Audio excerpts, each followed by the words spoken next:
Salut mon petit loup, on se retrouve aujourd'hui pour une nouvelle vidéo et pas n'importe quelle vidéo comme tu l'as vu sur la miniature. J'ai fait top 1 à un set championship de 33 joueurs avec mon deck de cœur, le Blurple. Dans cette vidéo, donc du coup, je vais vous faire le petit récapitulatif des match-ups que j'ai eu, comment j'ai construit la decklist, pourquoi est-ce que j'ai mis telle carte et pourquoi est-ce que j'ai pas mis telle carte, les petites modifications que je peux apporter au deck qui sont tout à fait, d'ailleurs le deck est tout à fait modifiable pour ceux qui me suivent. Depuis un petit temps, je n'arrête pas de répéter que Blurple, c'est un deck couteau suisse qu'on peut adapter à sa sauce. Et du coup, on va un peu faire le tour de tout ça et on va découvrir ensemble du coup le pourquoi du comment j'ai réussi à faire top A avec cette merveilleuse petite decklist que j'ai travaillé pendant des semaines et des semaines à pleurer des larmes de sang sur l'Orcanito, à taguer énormément de Steel Song qui est le pire match-up du deck, mais j'ai réussi à m'en sortir puisque du coup j'en ai battu pas un, j'en ai battu 5, donc du coup je suis assez satisfait. Du coup je flex un petit peu, je vous montre le playmat que j'ai réussi à choper, donc je suis super content. On va lancer le générique et on se lance dans la vidéo. C'est parti.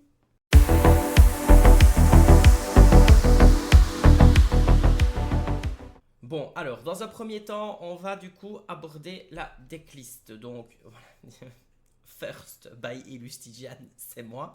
Voilà, donc déjà, premièrement, merci à la boutique pour l'organisation. Donc, on était 33 joueurs. Ça s'est passé du coup en 6 rondes et il y avait principalement des membres de mon équipe, des membres de l'équipe Nexus, donc qui est une autre équipe de la province de Liège. Nous, c'est la team Illuminaris et eux, ce sont les Nexus. D'ailleurs, si vous passez sur la vidéo, je vous envoie énormément de cœur sur vous.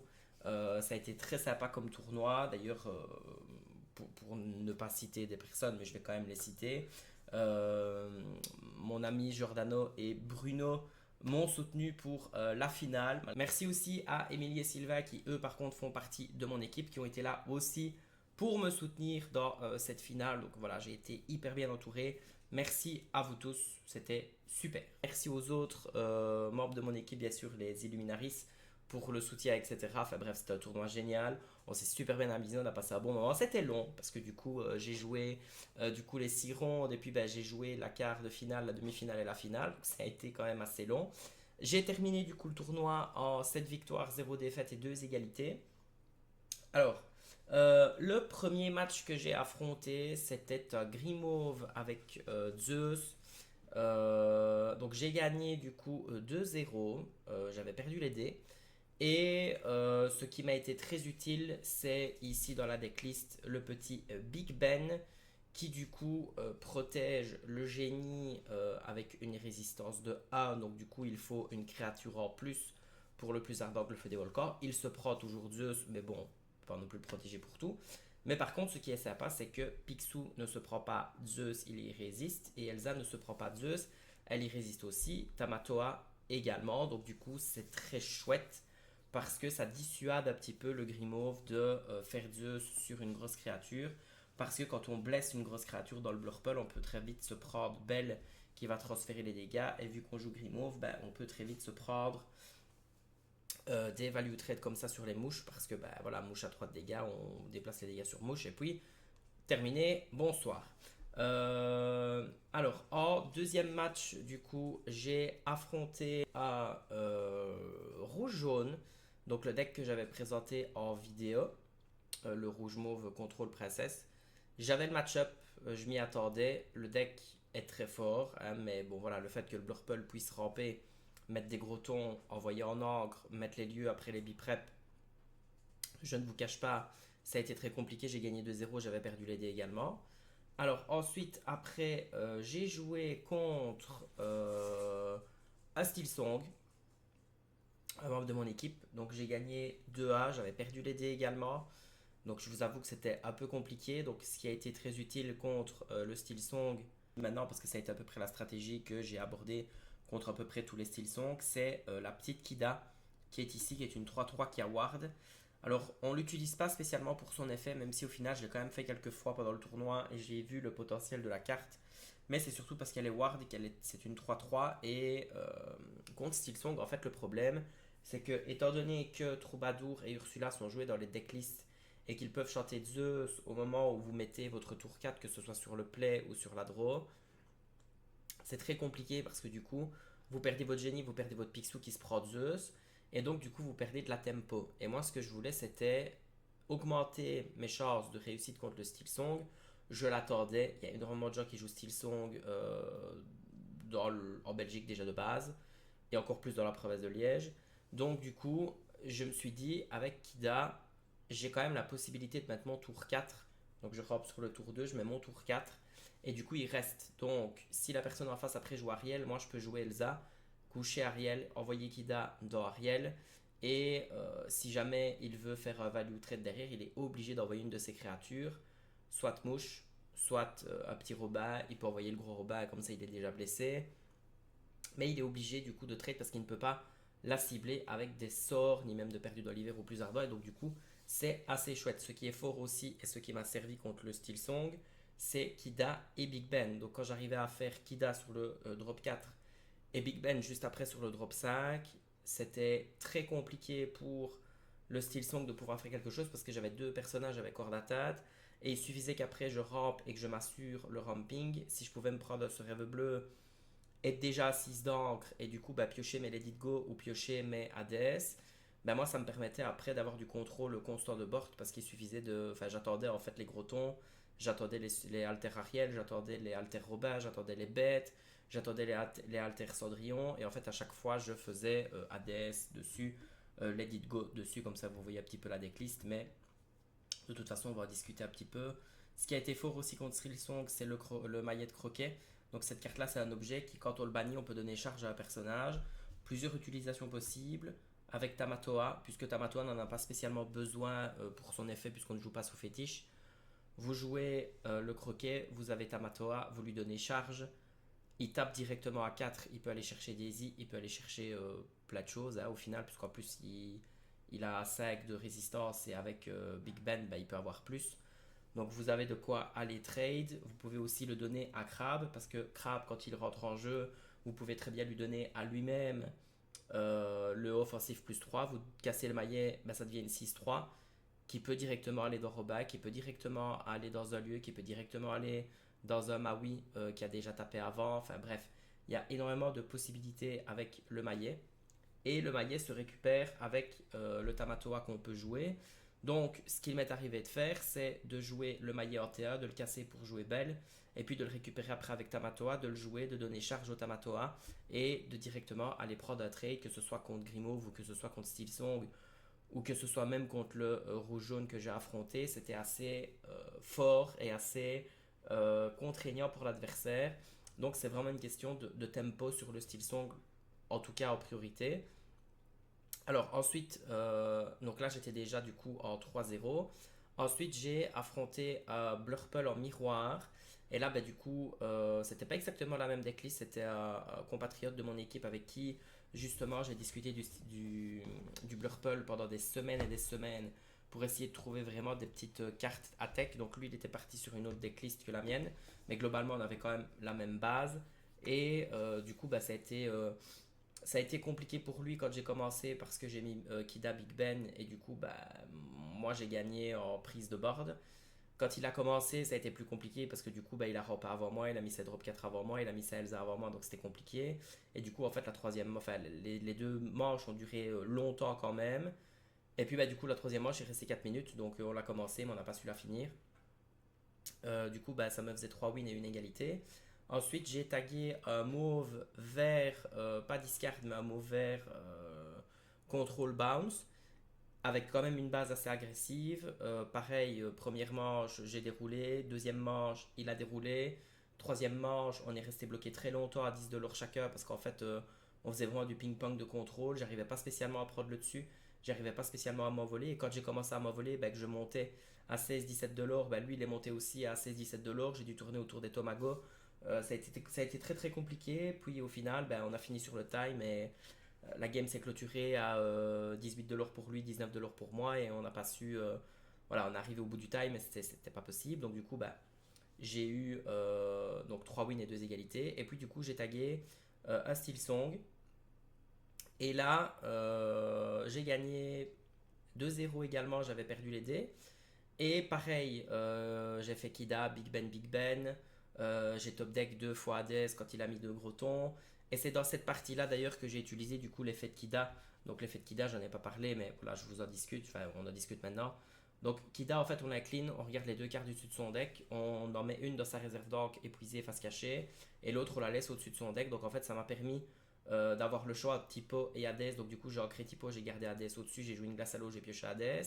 Puis la deuxième fois que j'ai fait l'effet, j'ai pu envoyer mes amis de l'au-delà en encre et il y avait encore un autre Hades que du coup j'ai laissé et j'ai pioché le tour d'après Hades. Donc en fait j'ai eu deux fois Hades en réponse à deux gros tons qui ont été mis en face. Et ça c'est rédhibitoire au final. Et puis bah, il a dû hardcast ce rêve bleu. Donc moi ça m'a fait piocher des Let It Go, ça m'a encore fait piocher des réponses, etc. À ces gros tons. Et donc ça a été super fort. Et puis bah, il y a une manche où j'ai fait Kida, Big Ben. Et là, bah, voilà, lui il a briqué un peu parce qu'il avait pioché des Tuons la bête et des Zeus.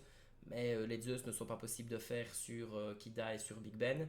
Donc du coup, quand on fait Ariel et qu'on prend Zeus en pensant que on va jouer Génie, Yago ou même Picsou, ben, au final, quand on met Kida ou Big Ben, c'est assez compliqué parce qu'on se dit, bah mince, j'ai pris Zeus, je peux pas l'ancrer, mais je peux pas le chanter non plus pour le moment, je pourrais le chanter plus tard. Et en fait, plus tard, c'est déjà trop tard parce que bah, moi, j'ai commencé à m'installer. C'est pour ça aussi qu'Yago n'est pas dans la decklist parce que je m'attendais à avoir énormément de gris. Il y a eu des gris verts, il y a eu des gris mauves, il y a eu des style song. Donc je me suis dit, ça n'a aucun sens de prendre Yago parce qu'au final, Yago, je vais me prendre un perdu dans l'hiver dessus ou plusieurs fois que le feu des volcans, il va mourir. Donc je ne vais pas régler mon problème de garder mon drop 4. Et là, ici, bah, avec Kida et Big Ben, ça me permettait une certaine stabilité. Et c'est ça qui m'a permis du coup de battre le style song. Ensuite, du coup, je me suis qualifié pour le top 8 en étant deuxième.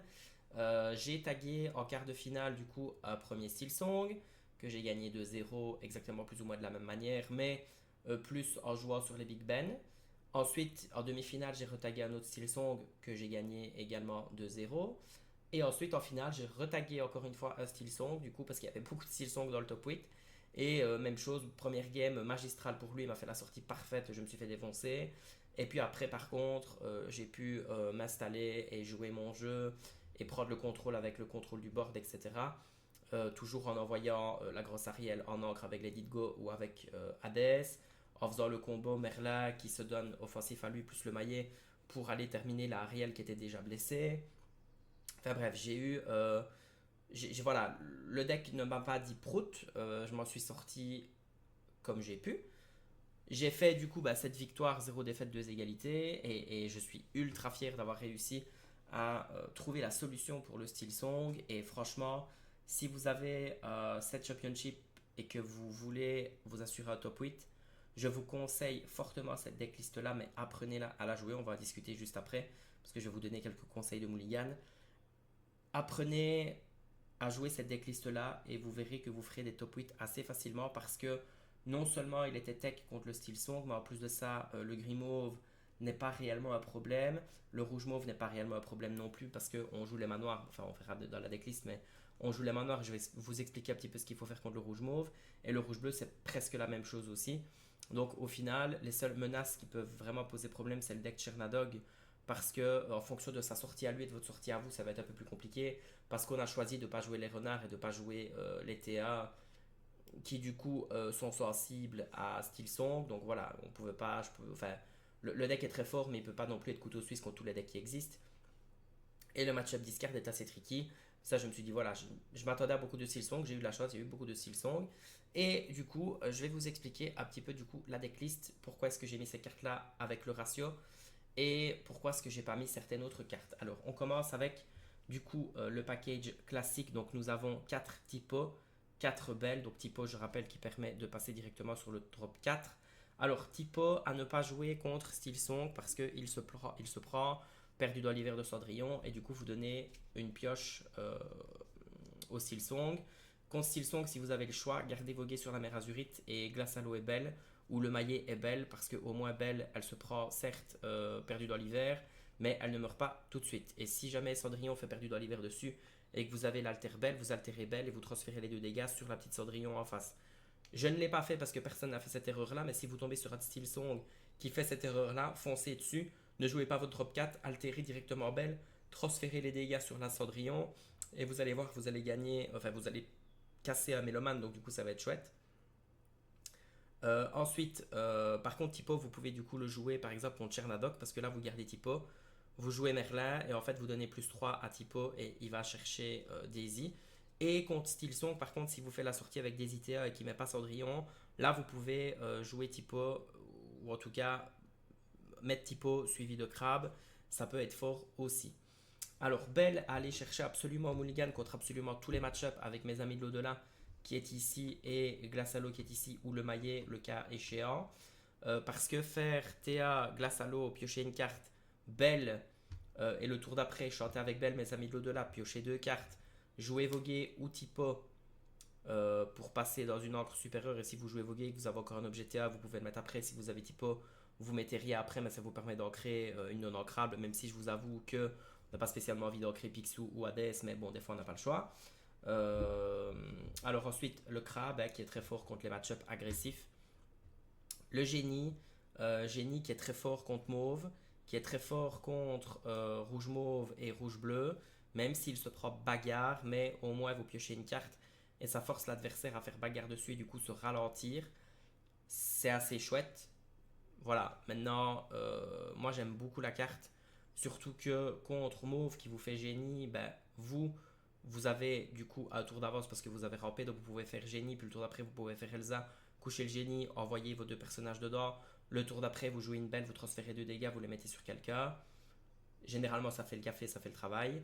Alors, Kida, ma petite merveille pour le style song, qui est hors d'atteinte. Alors, vous pouvez mettre éventuellement un autre hors d'atteinte, drop 4. Je sais bien qu'il y a Nock, c'est le cheval de la Reine des Neiges de glace qui a 4-3 hors d'atteinte. Mais moi, j'aime quand même bien le petit effet de Kida qui, quand il est fait même une fois, ça vous permet quand même de recycler un petit peu votre deck. Et franchement, si vous pouvez avoir le luxe de mettre Typo en encre et de pas le top deck, c'est ultra fort. Surtout que du coup, vous pouvez choisir votre prochain top deck et c'est quand même sympa. Même si vous ne le faites qu'une fois, ça reste quand même sympa. Alors Picsou, 5-5, gros ton par excellence qui est très fort contre vert mauve, vert jaune et qui est très fort aussi contre Chernadog, qui est très fort aussi contre le rouge bleu parce que lui ne se prend pas bagarre. Et en plus, si vous partez à l'aventure avec lui et que la personne en face joue Maui, ben en fait il s'écrase dedans et c'est win-win. Au final, c'est parfait. Ensuite, nous avons Belle qui permet de transférer les dégâts. Et ça, c'est super fort. Alors, c'est un petit peu contre-intuitif avec Big Ben.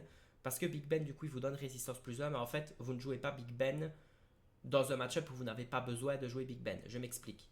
Contre Rouge Bleu, il n'y a pas besoin de jouer Big Ben. Parce qu'en fait, Rouge Bleu a accès à Sissou. Et donc, Big Ben se prend de toute façon l'alter Sissou. Vous n'allez pas jouer Big Ben contre Rouge Bleu. Donc, du coup, vous pouvez vous permettre de l'ancrer. Vous n'allez pas jouer non plus Big Ben contre rouge mauve, même si ça peut quand même être utile pour les trades, vous allez plutôt essayer de blesser vos personnages pour pouvoir transférer les dégâts avec Belle. Donc en fait, en fonction du match-up, vous jouez l'un ou vous jouez l'autre. Contre Steelsong, par contre, vous pouvez jouer les deux, parce qu'en fait, Steelsong a quand même l'opportunité d'avoir des personnages qui peuvent quand même se prendre un ou deux dégâts. Et au final, vous avez l'opportunité de du coup taper dans les grosses créatures qu'on peut éventuellement vous mettre en face et vous transférer les dégâts. Même si je vous avoue que contre Steelsong, c'est un petit peu contre-intuitif, on va préférer quand même de toute façon jouer Big Ben. Ben va plus servir de shift pour chanter Let It Go ou pour chanter Mes Amis de l'au-delà ou pour simplement shift et faire de l'or et transférer des dégâts pour soigner vos personnages qui auraient potentiellement pris des dégâts par des trades ou par des sortilèges. Et ça vous permet de toute façon d'avoir une value et d'avoir l'horreur à 2 sur le board, de toute manière. Alors Elsa, elle, qui est très très forte contre le style song parce que comme j'ai expliqué tout à l'heure, vous pouvez faire drop 4 Kida qui ne se prend pas de Zeus puisque l'adversaire aura été chercher un sort de gestion pour votre génie ou votre Picsou ou votre Yago qui sont joués dans les decklists Burple habituels.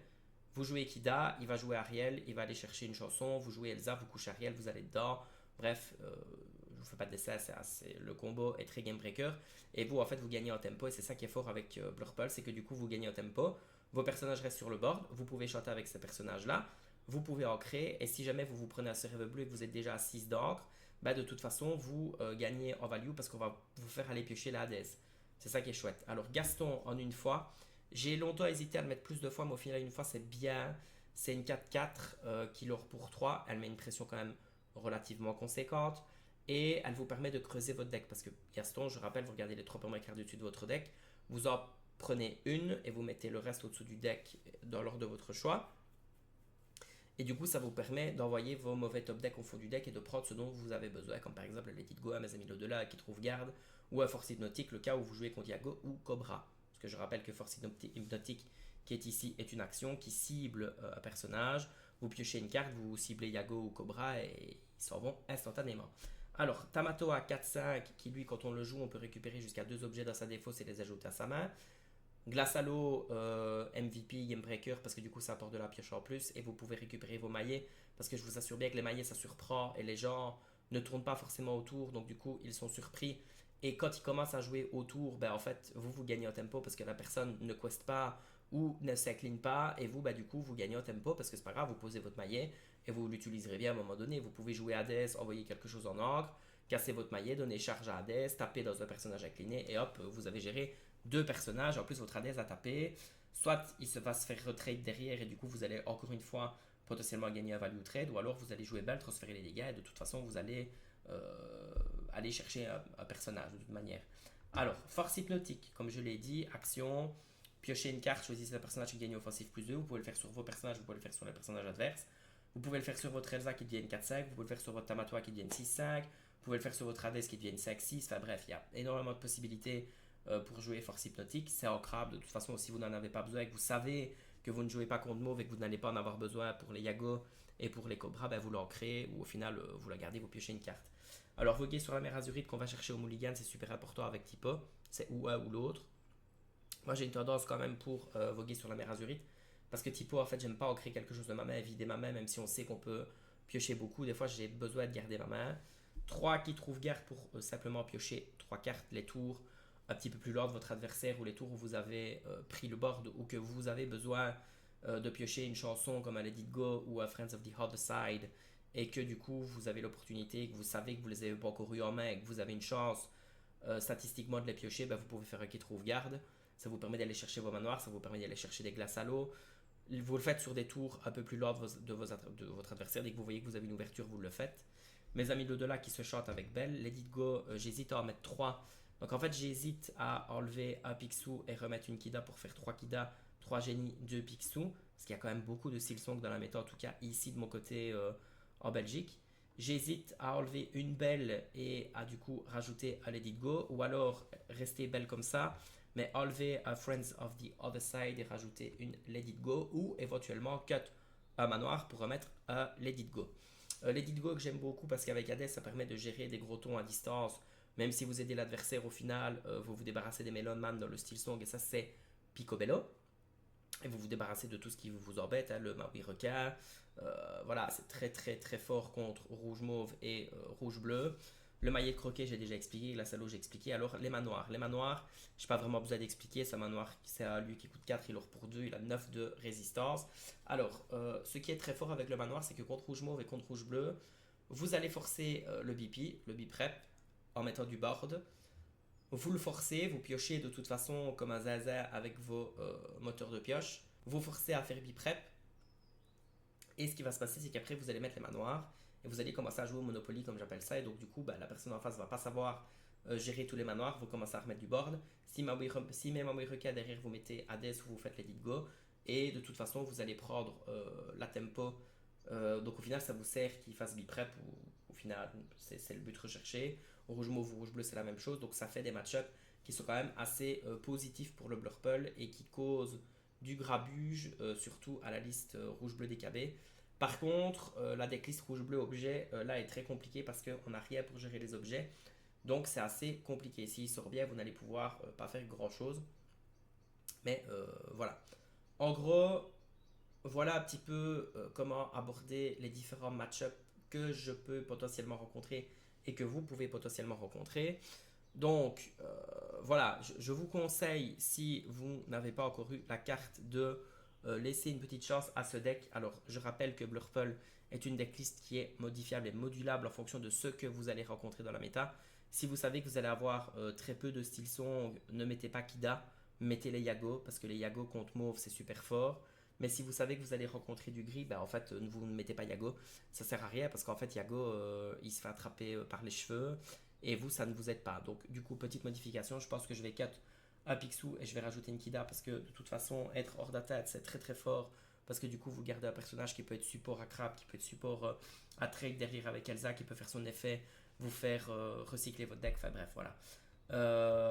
Si vous avez des questions, n'hésitez pas à mettre en commentaire. Je vais mettre le lien Dreamborn dans la description. N'hésitez pas aussi à laisser un petit pouce bleu pour le référencement de YouTube. N'hésitez pas à laisser un like. Enfin, pouce bleu et like, c'est la même chose.